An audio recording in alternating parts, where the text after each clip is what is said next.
കട്ടപ്പന പഴയ ബസ് സ്റ്റാൻഡിൽ ഡിവൈഎഫ്ഐ പ്രവർത്തകന് നേരെ യൂത്ത് കോൺഗ്രസ് KSU പ്രവർത്തകർ വധഭീഷണിയും കയ്യേറ്റ ശ്രമവും നടത്തിയതായി പരാതി. സംഭവത്തിൽ പ്രതിഷേധിച്ച് ഡിവൈഎഫ്ഐ പ്രവർത്തകർ കട്ടപ്പനയിൽ പ്രകടനവും യോഗവും നടത്തി.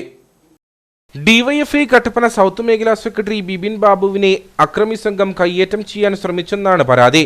ബസ് സ്റ്റാൻഡിൽ സുഹൃത്തുമായി സംസാരിച്ചുകൊണ്ടിരുന്നപ്പോൾ പ്രതിപക്ഷ നേതാവിന്റെ പരിപാടിക്കെത്തിയവർ വധഭീഷണി മുഴക്കി വളയുകയായിരുന്നുവെന്നാണ് ആരോപണം. തുടർന്ന് അസഭ്യം പറയുകയും കയ്യേറ്റം ചെയ്യാൻ ശ്രമിക്കുകയും ചെയ്തെന്നാണ് പരാതി. സംഭവത്തിൽ KSU നേതാക്കളായ ജോൺസൺ, റോബിൻ, കണ്ടാൽ അറിയാവുന്ന 10 പേർ എന്നിവർക്കെതിരെ കട്ടപ്പന പോലീസിൽ പരാതിയും നൽകി. ഇതിനുശേഷമാണ് ഡിവൈഎഫ്ഐ പ്രവർത്തകർ കട്ടപ്പനയിൽ പ്രകടനം നടത്തിയത്.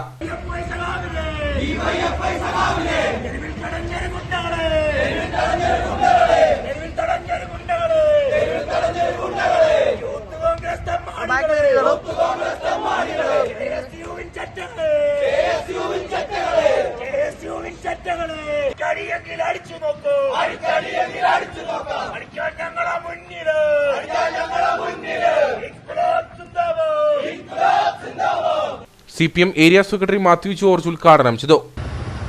ഡിവൈഎഫ്ഐയുടെ വില്ലേജ് കമ്മിറ്റി സെക്രട്ടറി സഖാവ് ബിബിൻ യോഗം നടക്കുന്നതിന് വളരെ ദൂരെയാണ് നിന്നത്.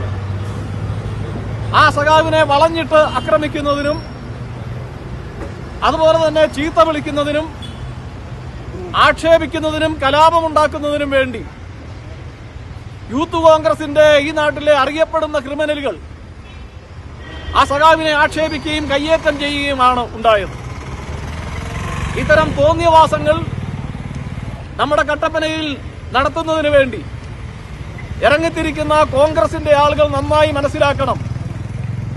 കട്ടപ്പന അതിനൊന്നും പറ്റുന്ന നാടല്ല എന്ന് കോൺഗ്രസിനും യൂത്ത് കോൺഗ്രസിനും ഒക്കെ നല്ല അനുഭവങ്ങൾ ഇതിനു മുമ്പ് ഉള്ളതാണ്. നേതാക്കളായ Tomy George, Lijobi Baby, KN Vineesh Kumar, Faisal Jafar, Niyas Abu, Freddy Mathew, TGM Raju, CR Murali, Sibin Thomas തുടങ്ങിയവർ നേതൃത്വം നൽകി.